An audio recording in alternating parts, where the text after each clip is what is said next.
젊은 부자 관리가 구원의 문턱에서 실망하고 돌아갔습니다.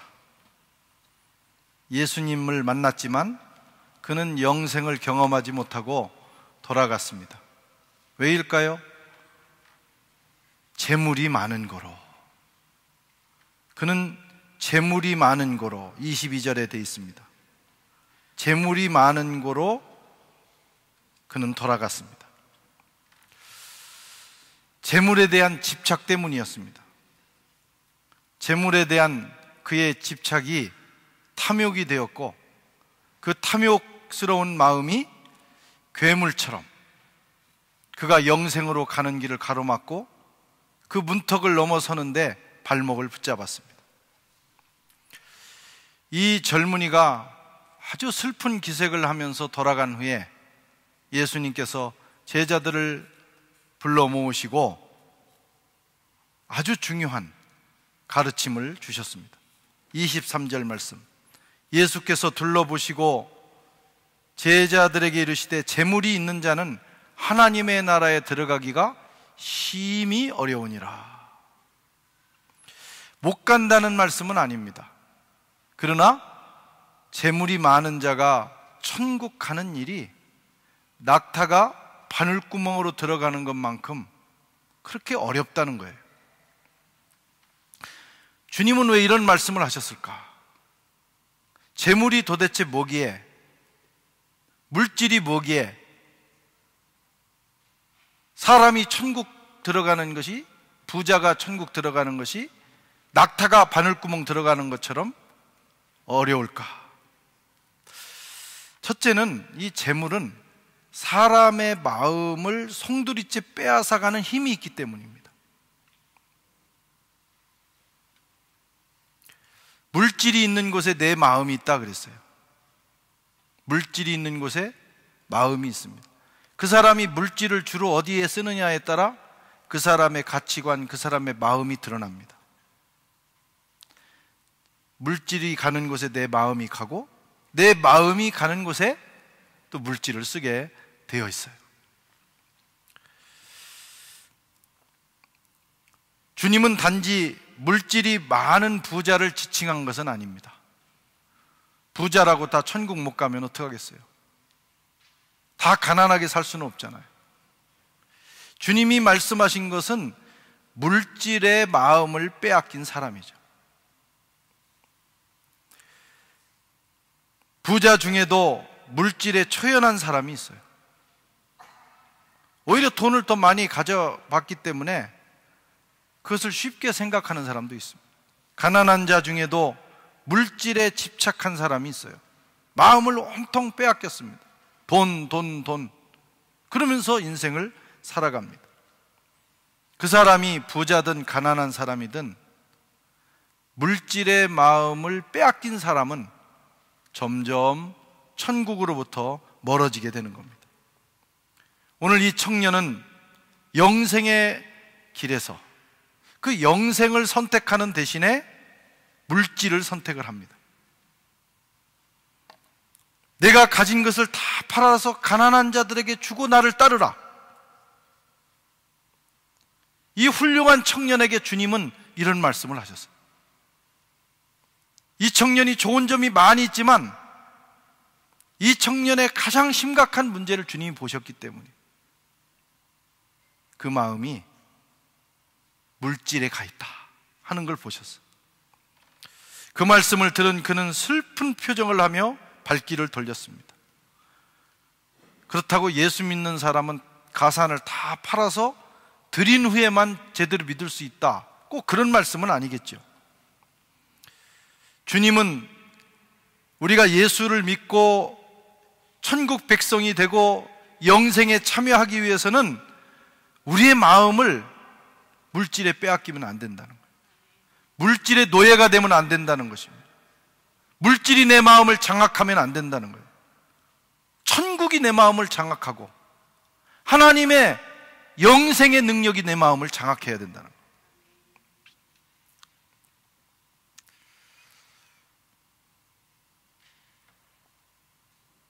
주님은 이 젊은 청년의 마음을 아셨어요. 장악돼 있다.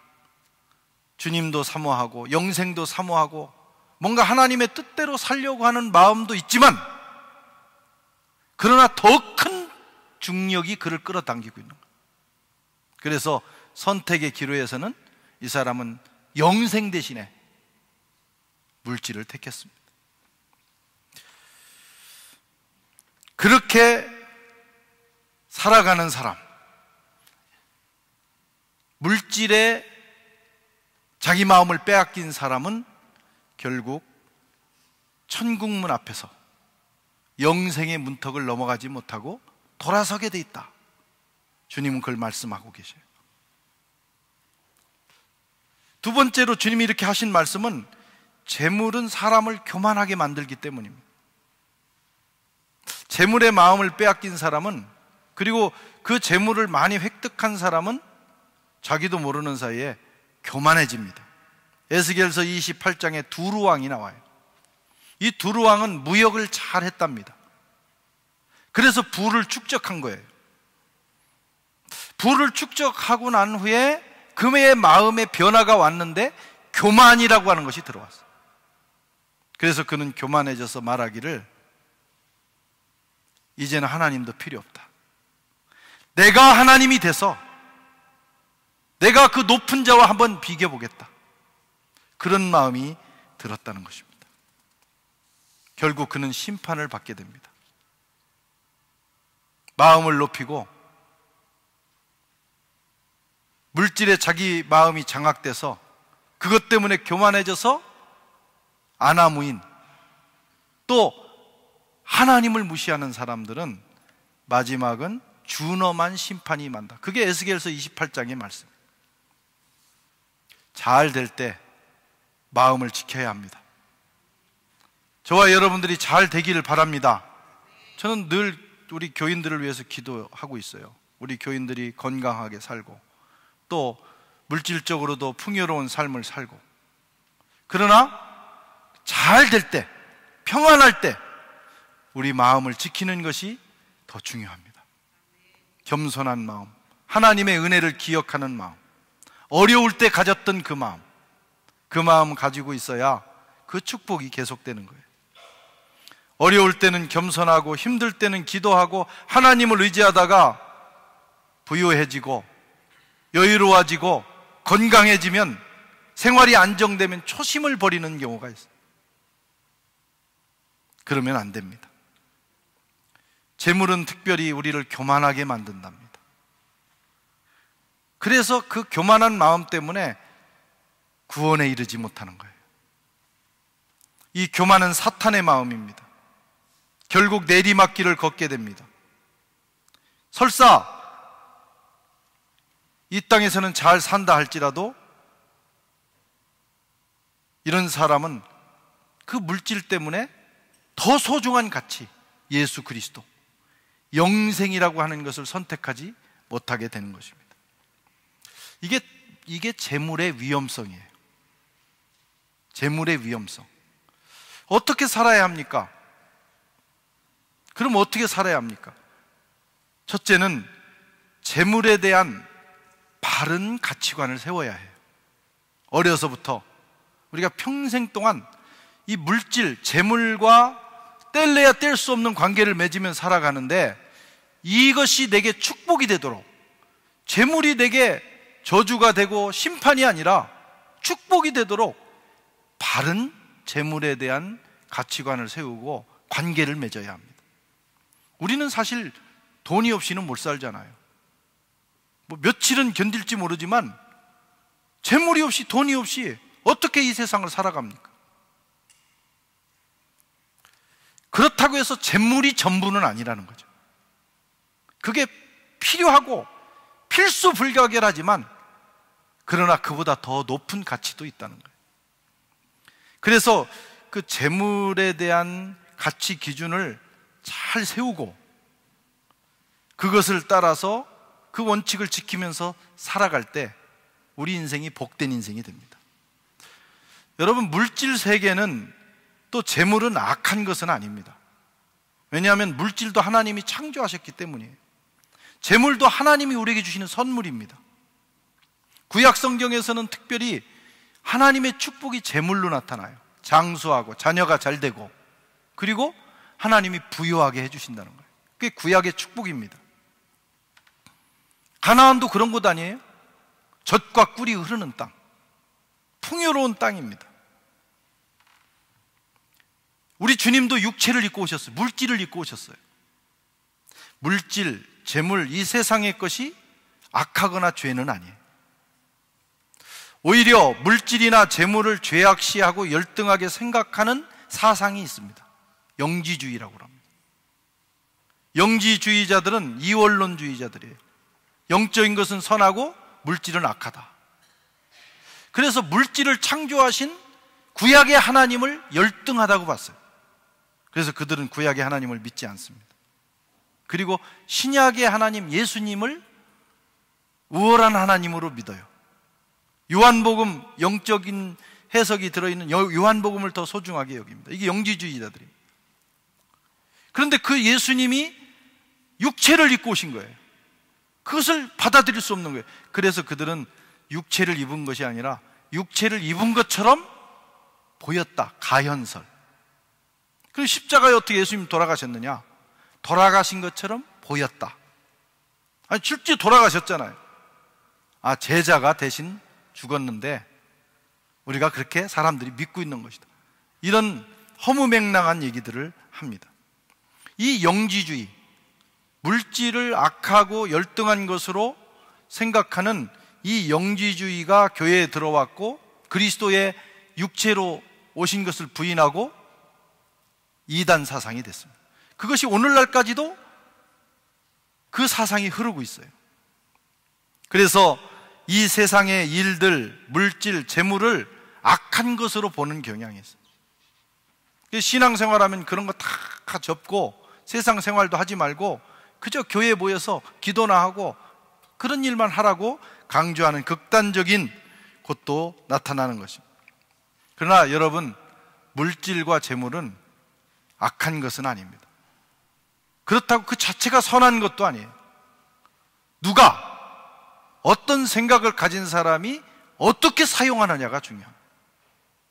잘 사용하면 선한 것이고 잘못 사용하면 악한 거예요. 바르게 벌면 선한 것이고 바르지 않게 벌면 악한 것입니다. 똑같은 칼도 요리사가 가지고 요리를 하면 좋은 칼이지만 강도가 가지고 사람을 찌르면 살인 무기가 되는 것처럼 물질도 그런 거예요. 물질이 악한 것은 아닙니다. 여러분, 부자라고 해서 다 악하거나 가난한 자가 선하다, 이런 생각을 가지면 안 돼요. 또 부자는 축복받은 사람이고 가난한 사람은 저주받았다, 이렇게 생각해도 안 돼요. 이런 프레임을 가지고 세상을 보면 안 됩니다.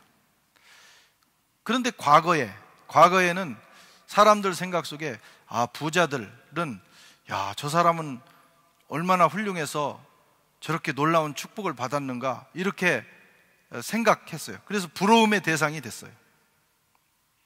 그리고 가난한 사람들은 다 뭔가 문제가 있다, 이렇게 생각하는 경향이 있었어요.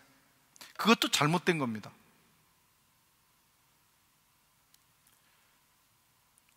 그런데 오늘날은 또 반대 경향도 있습니다. 부자는 타도의 대상이다. 이게 사회주의적 사고를 가진 사람들이죠. 부자는 적폐다, 그렇게 생각하면 안 됩니다. 특별히 한국 사회가 그런 것이 좀 심해요. 그래서 딱 나눠, 부자와 가난한 자. 그때 한때 이 사람들은 가난한 자 편에 서고 이 사람들은 또 부자 편에 서고. 부자든 가난한 사람이든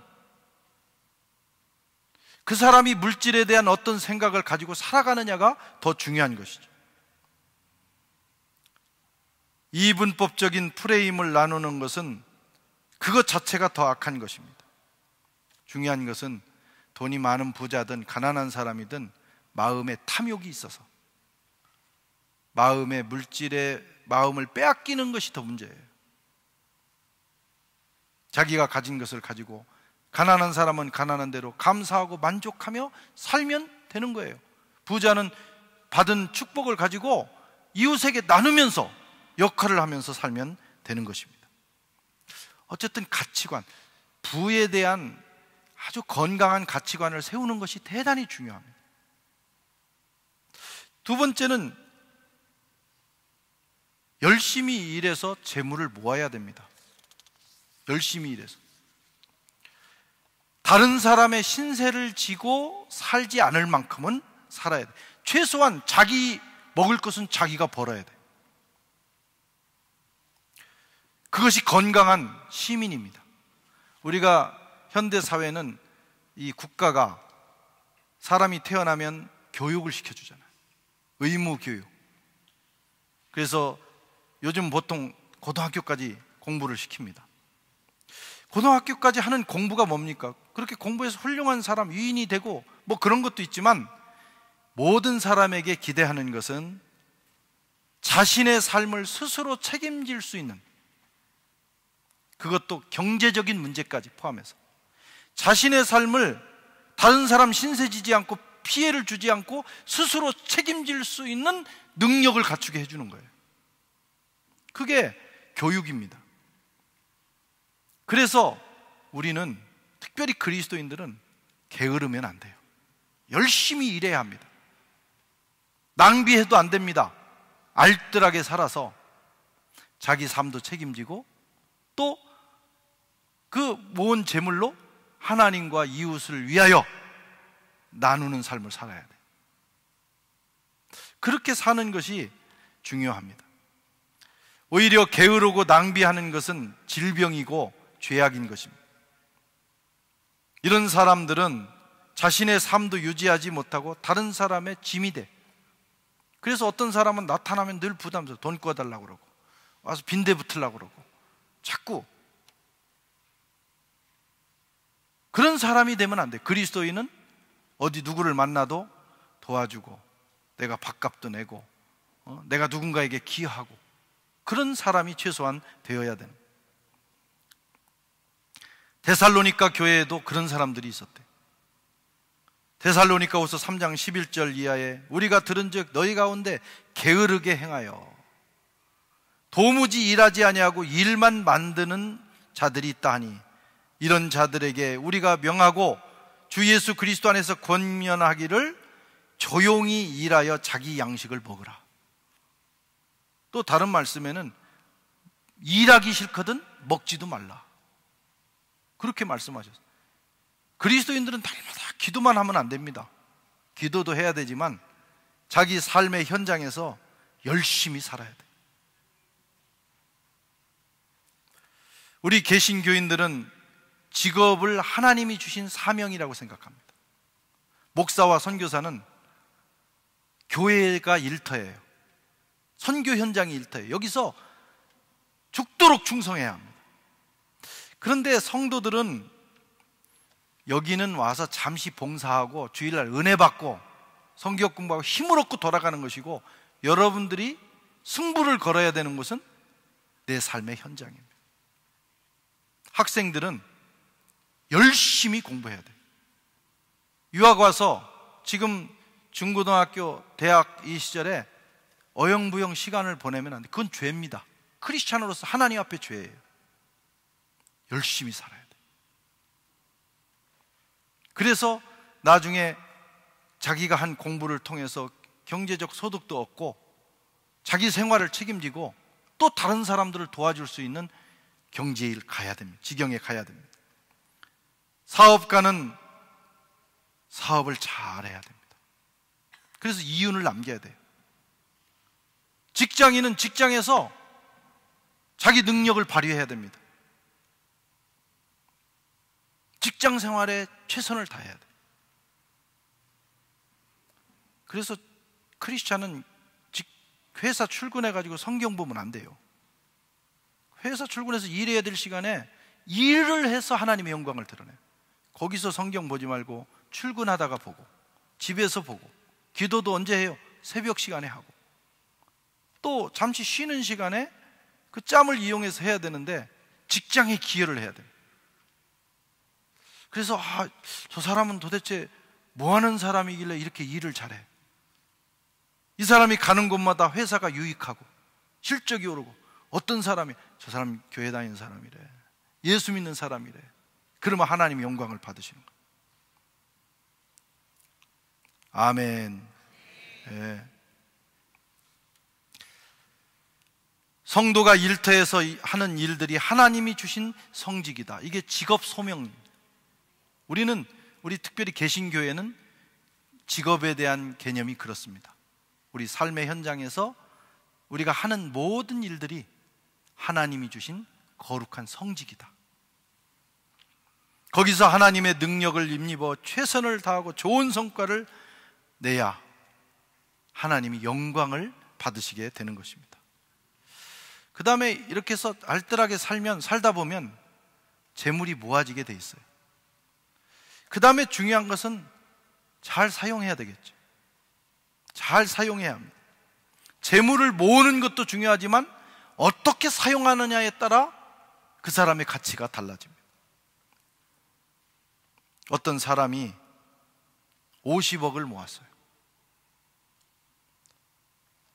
알뜰하게 살림도 하고 사업을 잘해서 50억을 모았는데, 이분의 재물에 대한 생각은 잘 지켜야 된다, 열심히 모아서 잘 지켜야 된다.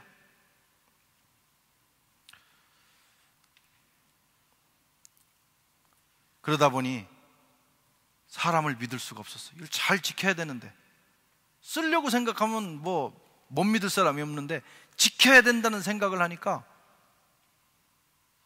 사람을 믿을 수가 없는 거예요. 이웃도 믿을 수 없고, 심지어는 자기 아내도 믿을 수 없고, 나중에는 자식도 믿을 수 없어요. 다 강도처럼 보이는 거예요. 뜯어갈 사람들. 그래서 이분이 자기 집에 구들장을 열어서 50억을 거기에 감췄답니다. 그런데 어느 날 치매가 왔어요. 어디에 감췄는지 모르는 거예요. 병원에 가서 돈이 없는 거예요. 그 치매라는 건 왔다 갔다 그러잖아요. 그 정신이 들면 돈이 있는 데를 아는데 지켜야 되잖아요. 그러니까 입 콕 다물고 있고, 또 정신이 나가면 이제 아무도 모르는 거예요. 그렇게 살다가 그만 죽었습니다. 한 푼 못 쓰고. 자식들도 얼마나 고생했어요. 부인도. 그런데 이제 그분이 죽고 나니까 이제 집을 처분하고 다른 일들을 하기 위해서 가족이 그 집을 이제 수리를 하게 되는데, 수리하다가 수리 기사가 그만 그 이상한 데를 열어보고 50억을 발견한 거예요. 이 사람의 마음에 탐욕이 생겼어요. 그래서 그냥 덮어놓고 집에 갔다가 밤에 몰래 와서 그 50억을 가져가서 쓰다가 걸렸습니다. 걸리게 돼 있어요. 50억이 어디서 갑자기 나오느냐. 요즘은 CCTV도 많고 하여튼 요즘은 투명한 세상이기 때문에 다 걸리게 돼 있어요. 그래서 쇠고랑 찼습니다. 모든 사람이 불행해져요. 재물을 그냥 내가 소유하고 지키려고만 하면 자기도 불행하고, 가족도 불행하고, 관계도 다 깨지고, 그리고 이웃도 불행해지게 되는 것입니다. 잘 사용하는 것이 중요한 거예요. 버는 것보다 더 중요한 게 바르게 사용하는 것입니다. 그러기 위해서는 재물로부터 마음이 자유로워야 돼요. 돈이 많든 적든 처음부터 가치관을 바로 세우고 재물의 노예가 되지 않도록 자기 마음을 지켜야 합니다. 집착과 탐욕으로 빠지면 절대 쓸 수가 없어요. 여러분, 물질은 내가 사용한 것만 내 거다, 그렇게 생각하시면 돼요. 은행에 있는 것은 내 거 아닙니다. 내 이름으로만 돼 있어. 그걸 누가 가져갈지 몰라요. 지금도 은행이 가지고 있고, 은행이 부자죠. 이름만 내 거예요. 그러다가 내가 못 쓰고 죽으면 어느 놈이 가져갈지 모르는 거예요. 부인이 가져갈지, 아들이 가져갈지, 부인이 가져가서 다른 남자하고 살지 모르는 거예요. 모르는 거. 그러니까 쓴 것만 내 거다. 죽기 전에 최선을 다해서 쓰는 것이 좋아요. 그리고 자식한테 물려줘봐야 자식들끼리 싸움만 나고, 물려준다고 하면 빨리 부모 죽기를 기다립니다. 처음부터 안 물려준다고 생각하면 포기하죠. 그래도 혹시나 부모가 나중에 마음 바뀌어서 물려줄지 모른다 이렇게 생각하지만 별로 좋은 일이 없어요. 특별히 하나님과 이웃을 위해서 사용하면 그것이 나와 내 자손에게까지 축복으로 돌아옵니다. 이 땅에서도 돌아오고 하나님 나라의 상급이 쌓인다. 오늘 베드로가 자기는 다 포기하고 주님 따랐습니다. 그러자 주님께서 거기에 대해서 지금 답변하시는 것이 28절에서 30절입니다. 같이 읽겠습니다. 베드로가 여짜와 이르되 보소서 우리가 모든 것을 버리고 주를 따랐나이다. 예수께서 이르시되 내가 진실로 너에게 이르노니 나와 복음을 위하여 집이나 형제나 자매나 어머니나 아버지나 자식이나 전토를 벌인 자는 현세에 있어 집과 형제와 자매와 어머니와 자식과 전토를 100배나 받되 박해를 겸하여 받고 내세의 영생을 얻지 못할 자가 없느니라. 사용하고 버리는 자가 얻는다는 것입니다. 이것이 주님께서 하시는 말씀이에요. 그래서 쓰셔야 돼요. 특별히 자신을 위해서 쓰는 것도 중요합니다. 자신을 위해서. 어떤 사람은 모으다가 아끼다가 자신을 위해서도 한 푼 못 쓰고 죽어요. 그거 뭐 하자는 거예요? 그거 종이 쪽지입니다. 자신을 위해서 쓰면 자기 만족이라는 걸 얻어요. 자신을 위해서도 투자하는 것은 지혜예요. 그래서 자기가 열심히 어떤 일을 한 다음에 누가 뭐 축하해주고 위로해주고 그런 거 너무 기대하지 말아요. 요즘 다 바쁜데 그러지 말고 자기가 자기를 위로해. 혼자 좀 가서 야 원용아 지난 1년 수고했다. 아무도 안 알아줘도 내가 너를 알아줄게. 그리고 가서 맛있는 것도 혼자 먹고. 요즘 혼밥 시대 아닙니까? 예, 청승맞지 않아요. 가서 먹고 또 뭐 하나 사서 또 자기를 위로하는 것도 대단히 중요하다.